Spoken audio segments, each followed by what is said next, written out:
Ben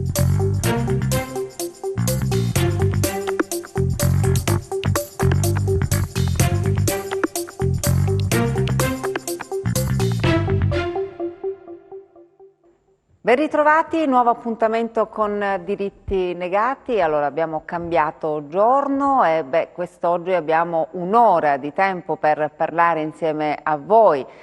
Chiaramente potete come sempre intervenire componendo il numero che appare in sovraimpressione per parlare insieme all'avvocato Pierpaolo Rodighiero. Bentornato avvocato. Bentrovati, bentrovati. Quindi abbiamo un'ora di tempo per dare quante più informazioni possibili ai nostri telespettatori. Speriamo bene, sì. Intanto ce n'è una non tanto bellissima, ecco, per chi ci segue. Noi parliamo sempre dell'ISEE che è necessario per avere ormai tutte le agevolazioni che vengono messe in campo. Abbiamo parlato del reddito di cittadinanza, ma serve per tante altre cose. Fino ad oggi c'era questa convenzione con i CAF, quindi l'ISEE veniva calcolato gratuitamente. A breve però le cose potrebbero cambiare, avvocato. Sì, ricordiamo che l'ISEE serve veramente per tutto quanto, sia dal pagamento delle tasse universitarie e sia per l'acquisto farmaci. Insomma, la vita dei cittadini è scandita ormai dalla fotografia della composizione socio-economica del nucleo familiare. Circolare dell'INPS di ieri, praticamente sono finiti i fondi per sovvenzionare, quindi la convenzione con i vari CAF, per permettere a tutti i cittadini in modo gratuito di farsi rilasciare il certificato ISEE. Per il 2020, tranne che non intervengano congrui fondi all'INPS, non ci sarà più questa convenzione, per cui il rilascio dei certificati ISEE sarà a pagamento, quindi sarà onere anche economico da parte dei richiedenti.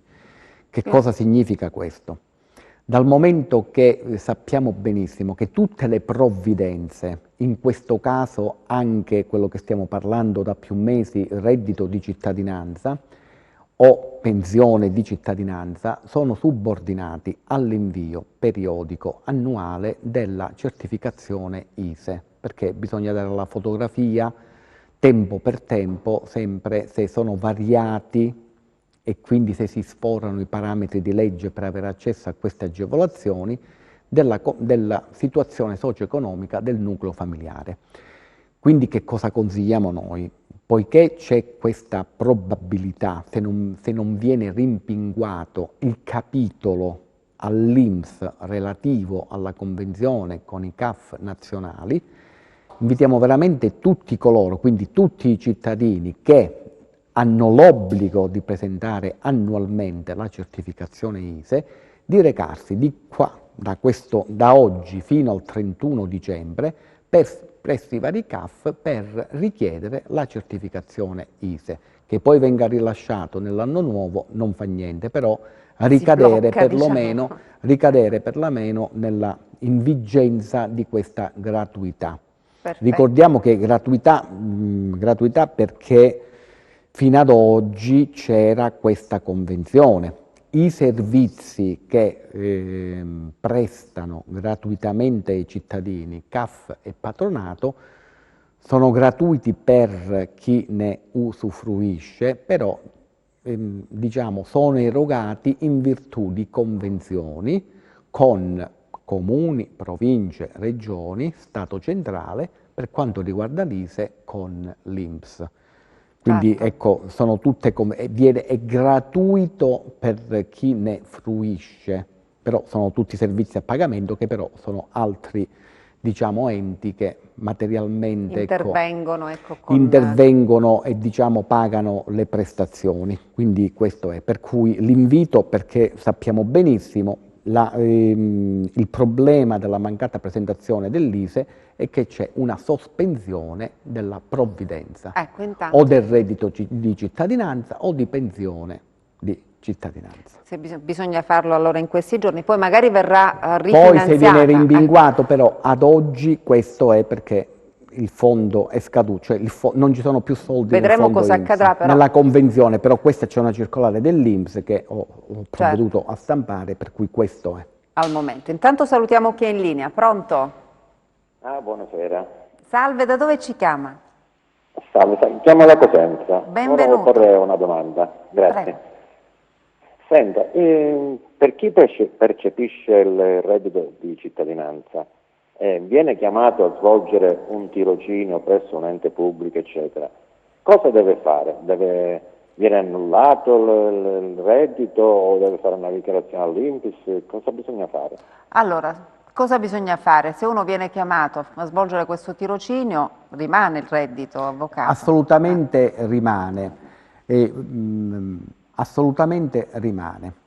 Questi tirocini sono tirocini naturalmente a tempo determinato e sono i cosiddetti tirocini professionalizzanti, per cui sia presso un ente o sia società convenzionate che attingono presso le liste di collocamento dove ci sono i cosiddetti navigator che aiutano le persone che sono beneficiari del reddito di cittadinanza a trovare una collocazione al lavoro, sia determinata che indeterminata, naturalmente fino a quando non è un contratto di lavoro a tempo indeterminato, oppure se è un contratto di lavoro a tempo determinato con paga sindacale, quello viene bloccato perché viene bloccata poi l'erogazione perché si supera, ecco, i limiti di reddito. Se sono temporanei, naturalmente non viene bloccata l'erogazione. Se è a tempo indeterminato, naturalmente questo. Vabbè. No. Voglio ricordare, a proposito, l'abbiamo ricordato nelle scorse puntate, che ciascun beneficiario del reddito di cittadinanza ha a semplice richiesta a disposizione fino a 5.000 euro per professionalizzarsi. Come funziona? Presso i vari uffici del lavoro ci sono una serie di enti e società che sono convenzionate per formare i beneficiari, quindi professionalizzare in prospettiva di un'assunzione i beneficiari del reddito di cittadinanza. Alcuni di questi tirocini formativi sono gratuiti, quelli che provengono da enti pubblici, altri sono a pagamento, cioè acquisire la professionalità è a pagamento.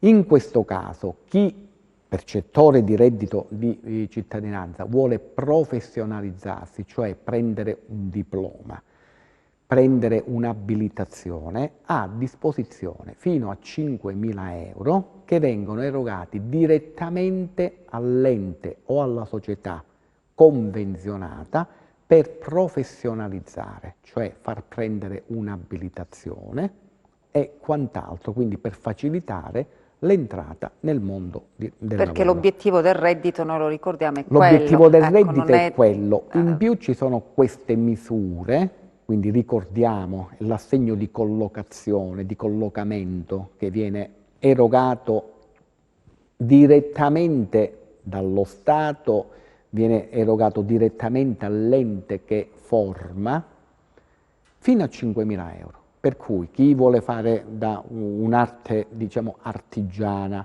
o qualunque essa sia, e quindi avrebbe bisogno di avere questa abilitazione o il patentino e quant'altro in forma, naturalmente dovrebbe pagare, fino a 5.000 euro che può essere spesa per acquisire questa professionalizzazione. Bene. Ecco, da spendere naturalmente poi per cercare lavoro. Quindi il nostro telespettatore in questo caso deve fare qualche comunicazione per No, dire... allora, il telespettatore mi sembra che sia stato interessato a chiamata, come dovrebbe essere per tutti coloro che godono del reddito di cittadinanza.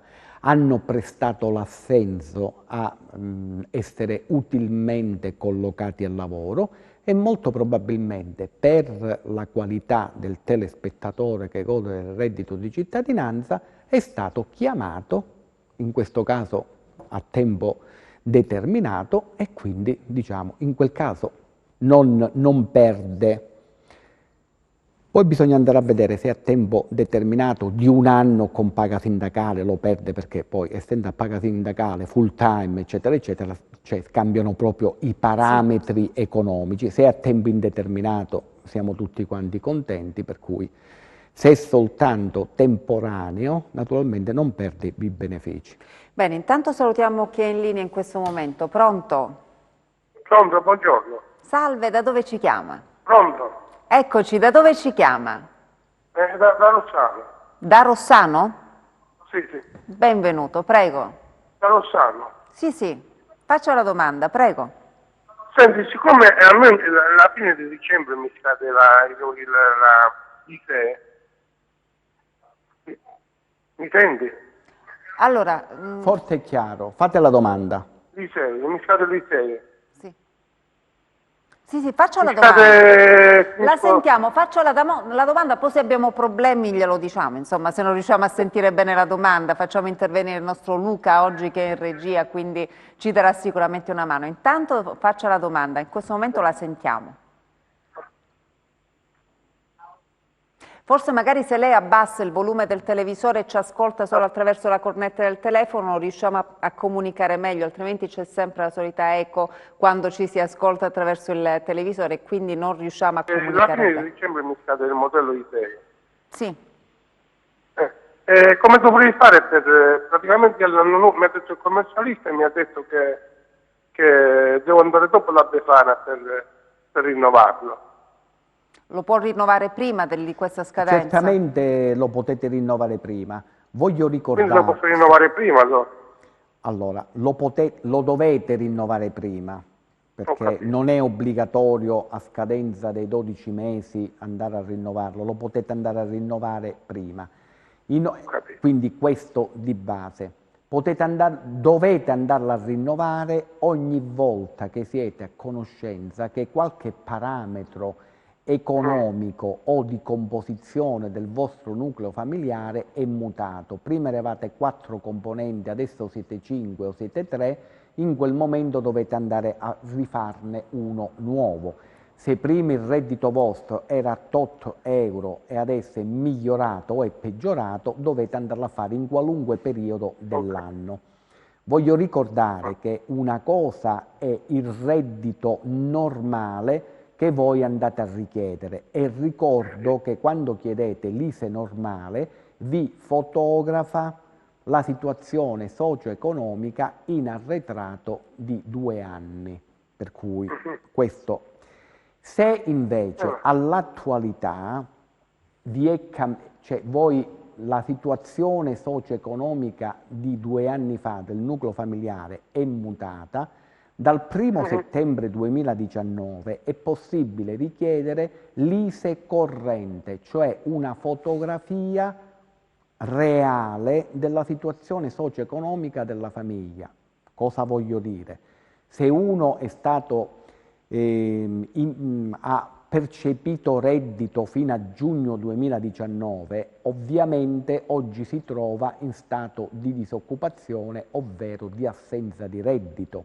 Quindi se va a fare l'ISEE normale è un ISEE che è falsato, nel senso che rappresenterà una situazione precedente allo stato di disoccupazione, per cui quando intervengono queste mutazioni, questi mutamenti della situazione, si deve chiedere, questo è possibile da settembre 2019, l'ISEE corrente, cioè vi fa la fotografia reale della situazione socio-economica del soggetto che la richiede e del nucleo familiare, per cui stiamo ben attenti a che cosa ci serve, ecco, e a chi dobbiamo andare a presentare questa documentazione. Quindi non dovete aspettare il 6, 7, 8 gennaio? No, e naturalmente chi è in scadenza, naturalmente se deve andarla a fare entro fine anno, perché se non rimpinguano, ripeto, il capitolo all'INPS relativo alla convenzione con i CAF, dal 1° gennaio 2020 sarà a pagamento, per cui sperando che venga rinnovata, insomma, questa convenzione, che ci speriamo siano che poi, venga rinnovata, però la circolare INPS di ieri, però al momento la situazione è ha questa. già preavvisato che c'è un costo aggiuntivo perché l'INPS recede dalla convenzione. È stato pubblicato praticamente il 17 dicembre 2019. Quindi da 2 giorni. Bene, grazie. Da 2 giorni. Grazie a lei, quindi nulla ossa, insomma il nostro telespettatore può andare anche domani a fare, a richiedere l'ISEE. Sì. Quindi Poi ci vogliono sempre, come sappiamo, ci vogliono 6 o 7 giorni, 10 giorni materialmente per il rilascio, però è importante che ci sia la data, ecco, di quando ha fatto la richiesta. Poi se lo va a ritirare nell'anno nuovo nulla cambia. Raccomandiamo sempre, perché stanno arrivando un sacco di revoche, non soltanto per quanto riguarda l'ISEE, ma anche dei benefici, perché se si dimentica di inserire qualcosa che invece è registrato presso l'anagrafe tributaria, non solo viene rigettato perché è regolare l'ISEE, ma viene revocata anche la misura premiale, la provvidenza che è erogata. Ecco, quindi bisogna fare molta attenzione a non dimenticare nulla. Salutiamo chi è in linea. Pronto? Pronto? Salve, da dove ci chiama? Da Mantea, salve. Benvenuto, prego. Bentrovati. Senta, io volevo fare una domanda all'avvocato Rodi Grero. Mi interessava sapere se è ancora oneroso il riscatto della laurea per quanto riguarda la pensione. Il riscatto della laurea? Sì. Ma siete già pensionato? Come? No, è già pensionato oppure deve andare in pensione? No, per mia moglie che quando andrà in pensione, no, è una domanda che volevo... Vorrebbe aggiungere gli anni di laurea, giustamente. Allora, ecco questo, sì. Senz'altro, qui stiamo parlando di riscatto degli anni di laurea, quindi non di aggiunta automatica di anzianità ai fini del miglioramento pensionistico. Voi dovete, innanzitutto, l'ente presso cui vostra moglie è impiegata, se di questo stiamo parlando, perché pubblico, privato? Pubblico, privato, sarà senz'altro soltanto contributivo, un mista contributivo o meno, cioè se ha versato contributi prima del 95 un ente o solo postale, mi pare di aver capito. Perfetto, e allora dovete, prima cosa di tutto, perché andare a verificare, uno, se l'ente Poste Italiane SPA, per quanto riguarda il riscatto della laurea per i propri dipendenti, prevede delle misure premiali, nel senso, sappiamo benissimo che tranne alcuni enti che alcune volte anche in modo gratuito provvedono a far riscattare, quindi ai fini di anzianità, la laurea ai propri dipendenti, bisogna andare a verificare che cosa prevede il loro contratto, e soprattutto per quanto riguarda il riscatto della laurea. Diversamente, se fosse tutto a pagamento il riscatto, bisogna fare un po' di conticini, nel senso che bisogna andare a sempre farselo fare, in questo caso potete farlo dal patronato, perché portate il contratto di lavoro delle poste, naturalmente ve lo fanno, proprio i patronati che sono convenzionati con Poste Italiane SPA. Sì. Dovete andare a vedere quanti anni ha vostra moglie, quanti soldi è andata a spendere e in quanto tempo, che diciamo percentuali in più prenderebbe vostra moglie, e naturalmente è brutto a dirlo anche con le aspettative della vita, perché se uno è a ridosso della pensione, va a pagare 50.000 euro di riscatto laurea per avere 20 euro in più di pensione all'anno, se campa 150 anni incomincia, ammortizza tutta la cifra, ma se non c'è questa aspettativa di vita non conviene molto, per cui sono tutti ecco, bisogna un po' fare un po' di conti. Bisogna pagare al momento, per quanto mi... quindi volevo capire sì, se ancora oneroso. In questo caso però bisogna anche andare a fare qual è l'esborso eventuale che si richiede, perché poi si va a vedere questo esborso con il piccolo aumento del rateo pensionistico mensile, in quanti anni io mi ammortizzo questa spesa che vado ad affrontare? Quindi è ancora oneroso, questo mi interessava bisogna capire. pagare. Allora, è oneroso, virgola, come ho detto prima, non conosco tutti gli enti, quello che applicano ai propri dipendenti. Vi sto dicendo che per quanto riguarda, fino a qualche anno fa lo faceva la Polizia di Stato, permetteva il riscatto gratuito degli anni di laurea. Quindi ente per ente può avere, sì, perché accede al proprio fondo, alcuni concedono il riscatto, diciamo, gratuito. Dove c'è il riscatto invece oneroso, cioè bisogna pagare, dovete prima fare un conteggio analitico fatto da un patronato naturalmente convenzionato con l'ente presso cui è dipendente vostra moglie, andate a vedere qual è l'esborso e poi vi fate due calcoli, ve li fate, certo, perché poi c'è la proiezione, quando andrà in pensione percepirà questo, per cui andate a vedere se il sacrificio economico che si fa oggi per quando andrà in pensione, in quanti anni verrà ammortizzata questa cifra. Se rientrate in una cosa decente, senz'altro se conviene, avanti. insomma, uno poi si fa due calcoli. Ecco, si fa due calcoli, insomma, per dirlo molto, ecco, molto certo, come normalmente deve non essere. conoscendo adesso l'importo, chiaramente, perché ente per ente poi può cambiare, poi dipende pubblico, privato, eccetera, sì, eccetera. Sì, ma ente per ente, ecco, contratto per contratto, insomma, ecco, bisogna fare due calcoli. Ecco, magari un giro. Quindi il patronato mi sarà dare informazioni più specifiche. Ma certamente, portate il contratto di lavoro di vostra moglie praticamente e quindi fanno esattamente, vi fanno la proiezione sia di quanto prenderà con l'attuale, ecco, senza il riscatto della laurea, quanto prenderà dopo il riscatto della laurea, quanti soldi ci vorranno per riscattare gli anni di laurea. Però poi vi dovete fare due conti. Beh, è chiaro, insomma, comunque... Perché a volte sono molto onerosi. Infatti, insomma, ci vogliono migliaia e migliaia di però, euro. Appunto, bisogna... sono ancora onerosi, Sì, sono onerosi, ma ritengo che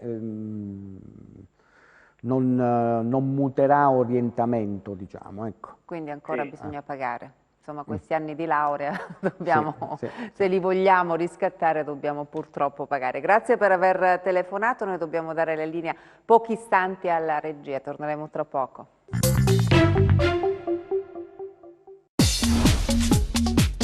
Cerca Teleeuropa sul tuo Play Store o Apple Store e scarica la nostra app. Eccoci di nuovo in studio, continuiamo a parlare con l'avvocato Rodiero. Ci sta appassionando questo discorso del riscatto della laurea, perché insomma in molti magari avranno fatto questo pensierino, no, di andare prima in pensione, però purtroppo ancora bisogna... Perché stranamente i parametri di costo sono direttamente proporzionati alla prospettiva di vita degli italiani. Stavamo parlando prima, durante la pausa pubblicitaria, che l'Istat per il 2018 ha posizionato gli italiani 82,3 anni ciascuno la vita media e naturalmente sappiamo più, diciamo, avanziamo con l'età, quindi più aumenta l'età dei cittadini, meno l'ente previdenziale è propenso a dare premialità, quindi ad aumentare le pensioni, perché una volta che uno è in pensione ha più anni davanti a sé per usufruire di questo. Quindi purtroppo è così, più migliorano le condizioni di vita, in egual modo diminuiscono le garanzie, le premialità. Purtroppo stiamo parlando così, con i freddi numeri. È finanza, pura finanza. Purtroppo è così, ci sono i freddi numeri che influenzano tutto. Intanto salutiamo chi è in linea. Pronto? È pronto, buonasera, sono la signora Concetta d'Adriatico. Benvenuta signora. Vi chiamo sempre, benvenuti che siete ritornati e che mi mancavate molto. Grazie signora, saremo sempre qui ogni giovedì allora. Adesso ogni giovedì, va bene. Ogni giovedì saremo qui. Volevo chiedere questo all'avvocato.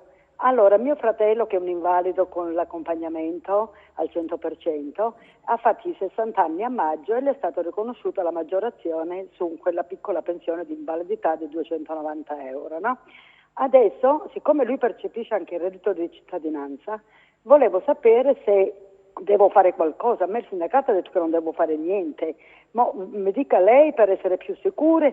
Anzi, io la voglio ascoltare per televisione, perché per telefono mi va e mi viene poi la voce e non capisco niente. Allora io chiudo e lei mi dà la risposta se devo aspettare a fare l'ISI poi con l'anno nuovo o la devo rifare già adesso, perché non vorrei dopo che succeda che vogliono indietro qualcosa e prima glieli danno e poi glieli prendono. Ecco, questo è. Perfetto. Allora io la ringrazio e mi ascolto la sua risposta per televisione, ok, avvocato? Grazie a lei. Grazie. Perfetta la Arrivederci. signora, cioè, Arrivederci. molto chiara. Ormai è una rete consolidata, esattamente, ecco. Voi non avrete nessuna decurtazione del reddito che percepite, sia per quanto riguarda l'invalidità, sia per quanto riguarda il reddito di cittadinanza. Voi però avete l'obbligo, entro 30 giorni, da quando vi è stata data questa maggiorazione economica, comunicare, stesso mezzo con cui avete richiesto il reddito di cittadinanza, la variazione economica, benché non abbia incidenza su quello che percepite. Però, regola generale, pena la revoca del reddito di cittadinanza, ogni variazione socio-economica, quindi composizione del nucleo familiare o rendita, e quindi proprio i soldi che entrano nel nucleo familiare, entro 30 giorni, con lo stesso mezzo con cui si è richiesto il reddito di cittadinanza, bisogna comunicare. Se l'avete fatto tramite comune, andate al comune e depositate, tramite CAF andate al CAF, tramite poste italiane direttamente allo sportello, stesso mezzo, patronato, patronato. Però dovete fare questa comunicazione. La certificazione ISEE obbligatoria per le motivazioni che abbiamo detto prima, onde evitare che poi sia a pagamento, entro fine anno, anche se l'ISEE non vi è scaduto, vi recate al più vicino CAF, portate tutta la documentazione, compreso questo aumento che avete avuto riguardo l'invalidità, questo piccolo aumento dell'indennità, e vi fate rilasciare l'ISEE corrente, perché siccome è un qualcosa che è intervenuto da pochissimo tempo, vi fate rilasciare l'ISEE corrente che sappiamo ve lo possono rilasciare dal 1° settembre 2019 in poi. Quindi semplicemente questo adempimento, ISEE corrente, e comunicare la variazione minima del reddito a titolo di invalidità che prende questo vostro familiare con lo stesso mezzo con cui avete richiesto il reddito di cittadinanza. 2 cose dovete fare. Perfetto, e la signora insomma già Se aveva andate però a un supporto. CAF domani mattina vi dicono le stesse cose che vi dico io. Perfetto, quindi insomma meglio comunicare tutto quello che Sì, c'è sì, in ma variazione. certo, perché poi Perché fanno poi i magari controlli per una incrociati e quindi per dimenticanza una poi uno piccola rischia dimenticanza poi si rischia di perdere... di perdere tutto, insomma tutto il beneficio. Intanto salutiamo chi è in linea. Pronto? Pronto? Salve, da dove chiama? Chiamo da Cosenza, buonasera, ringrazio per la bellissima trasmissione che offrite a noi cittadini. Noi Mi chiamo ringraziamo Massimo. voi perché ci seguite da tanti anni davvero Sì. con molto affetto. Prego. Io più che una domanda vorrei porre un quesito all'avvocato. Il quesito è questo, è un pochettino complicato. Io dal 1° luglio del 2010 sono in pensione di anzianità. Purtroppo anzianità.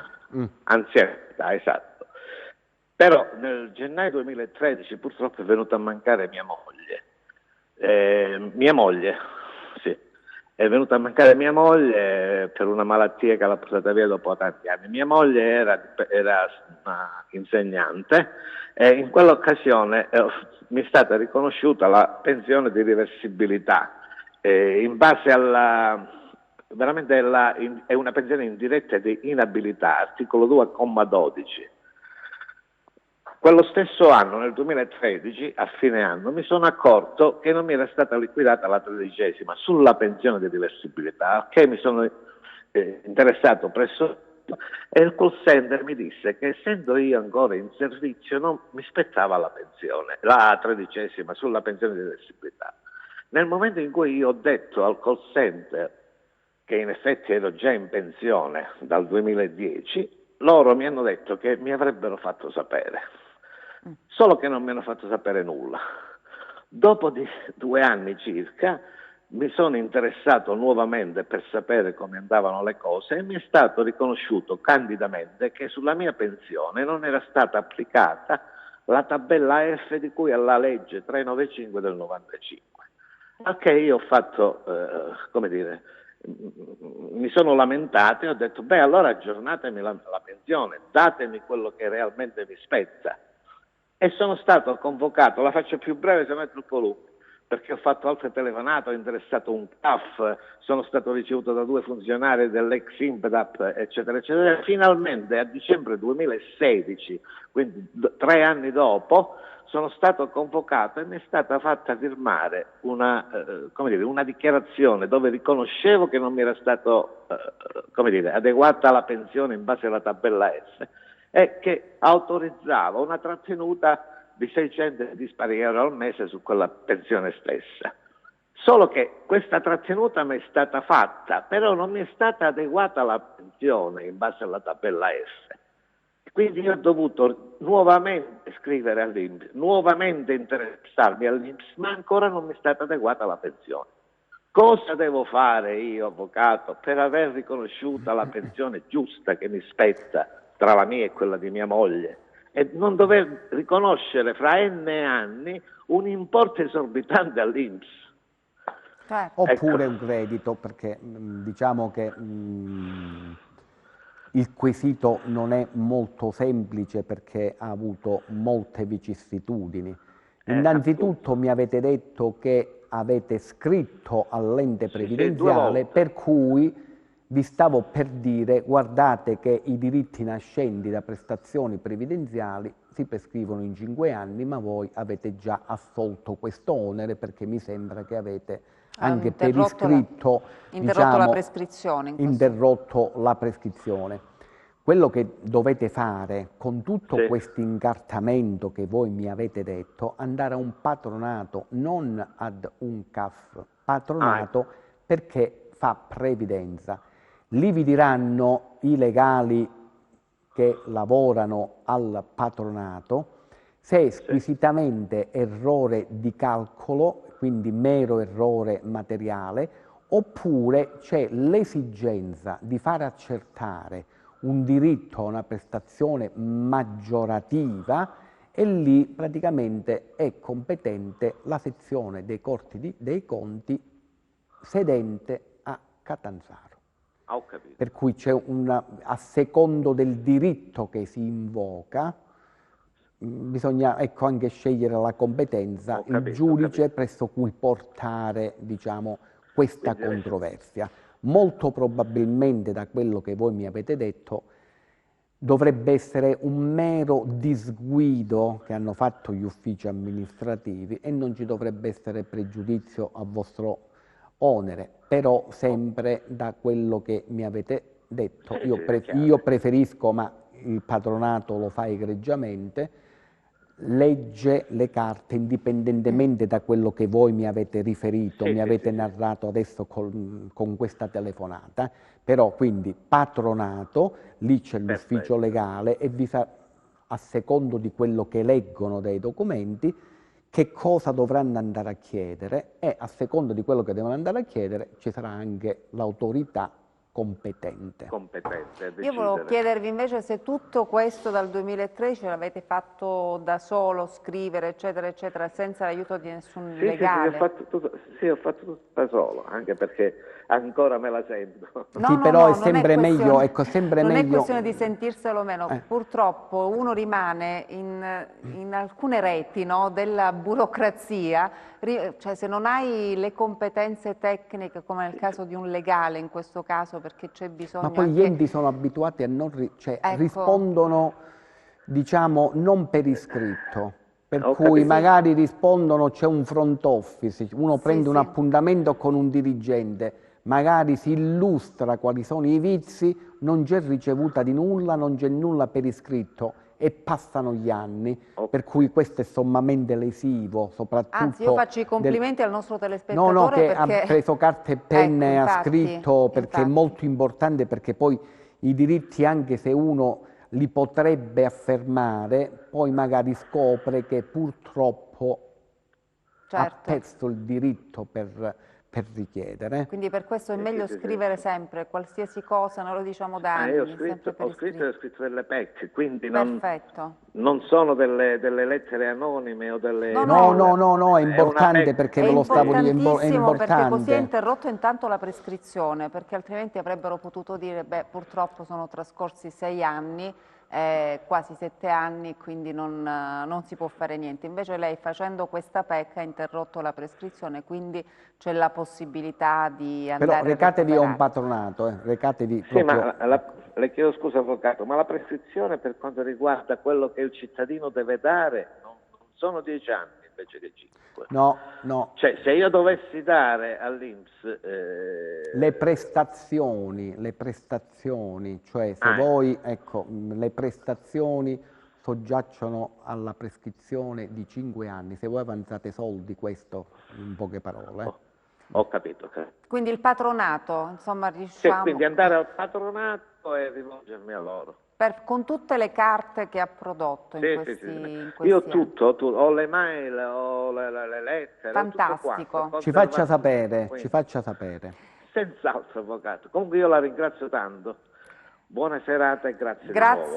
Grazie a lei. Avvocato, chiudiamo il discorso del reddito di cittadinanza perché quanto si pagherà? Il 27 saranno in pagamento? Sì, l'INPS, sempre la circolare prima citata, il 27 dovrebbe pagare in tutta Italia il rateo relativo a dicembre 2019 e per reddito di cittadinanza, poiché non è una retribuzione ma è un emolumento assistenziale, non gode della 13ª. Quindi non ci aspettiamo la 13ª. Non vi aspettate la 13ª, entro il 27 verrà invece erogato il pagamento di dicembre 2019. Telefonata, pronto? Buonasera, sentite, volevo parlare con l'avvocato. La sta ascoltando. Da dove ci chiama? Da Cosenza? Sì, da Cosenza. Okay. Sì. Prego. Non è la prima volta. Volevo sapere due domandine veloci. Da gennaio 2020 verranno, almeno come ho potuto sapere, verranno aumentate le pensioni minime? Allora,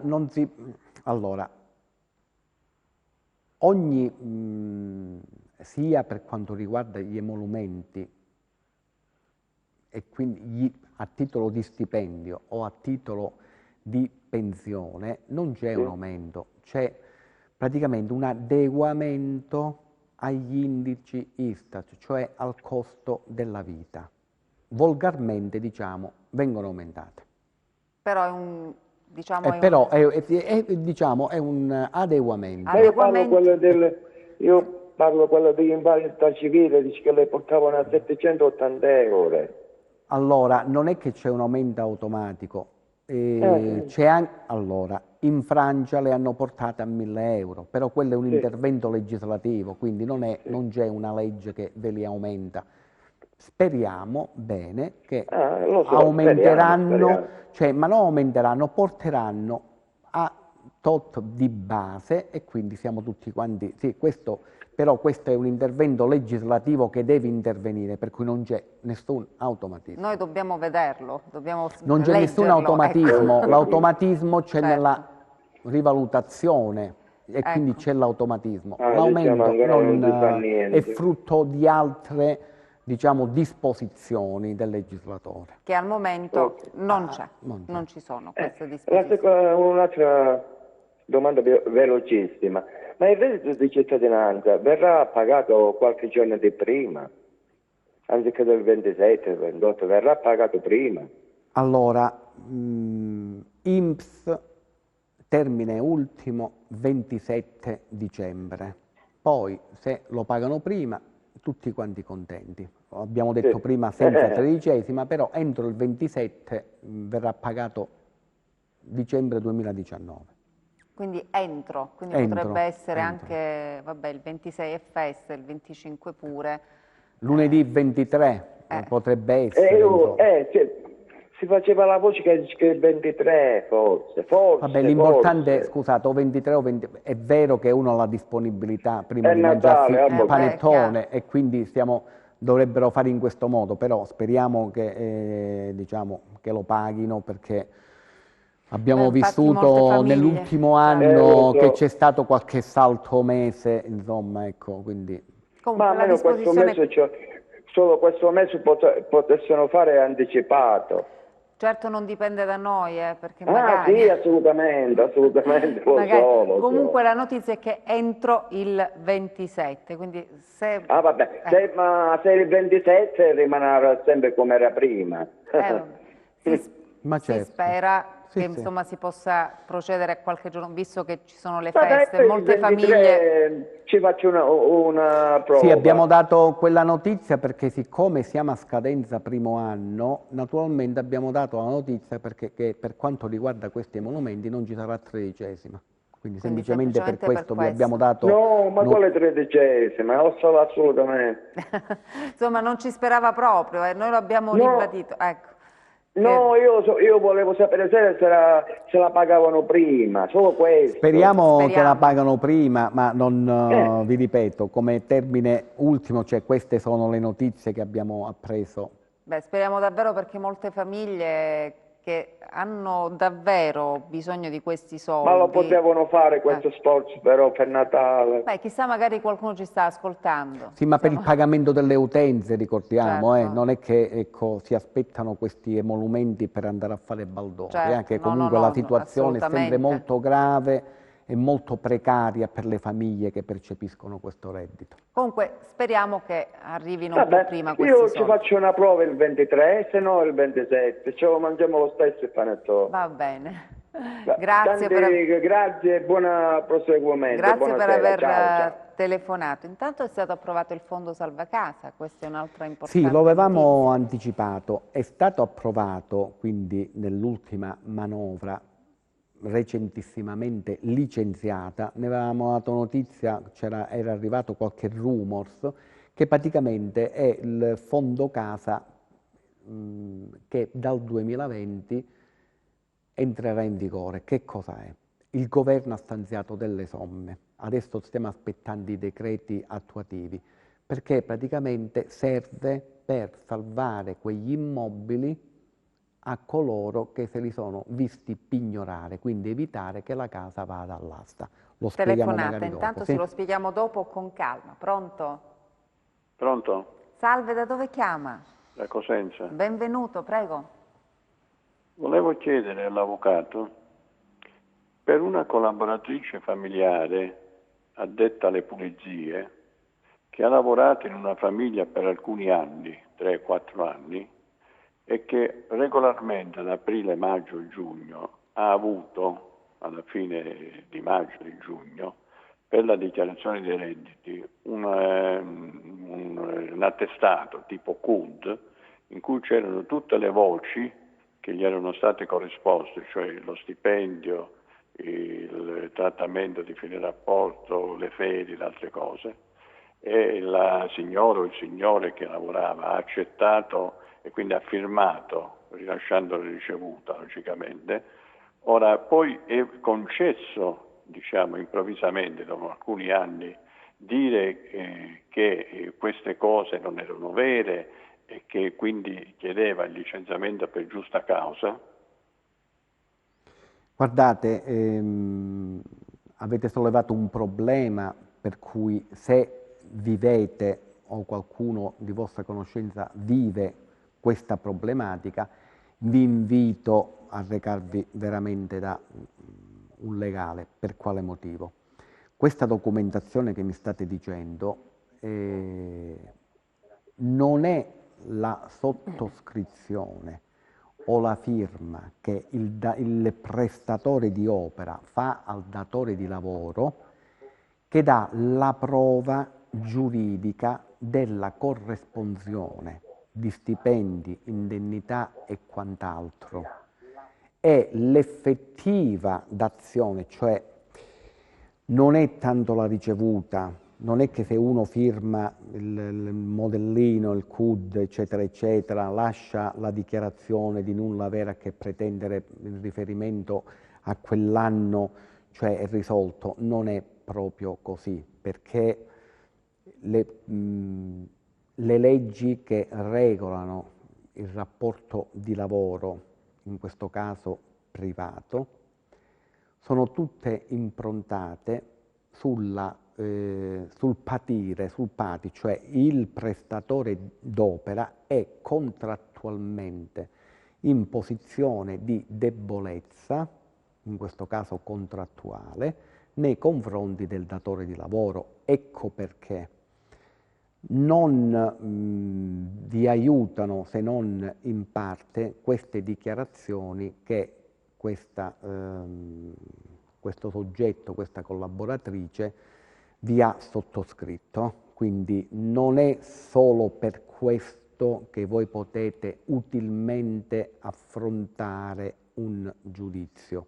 Ci vuole tutto un corollario che vada a accertare, sincerare e provare quello che voi avete detto, come effettivamente si è svolto il rapporto di lavoro e quello che si è corrisposto.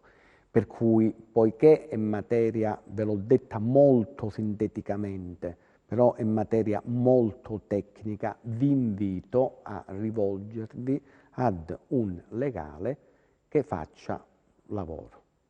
Quindi, ecco, È stato chiarissimo, avvocato. Spero di essere stato, ecco, i punti di averli fermati.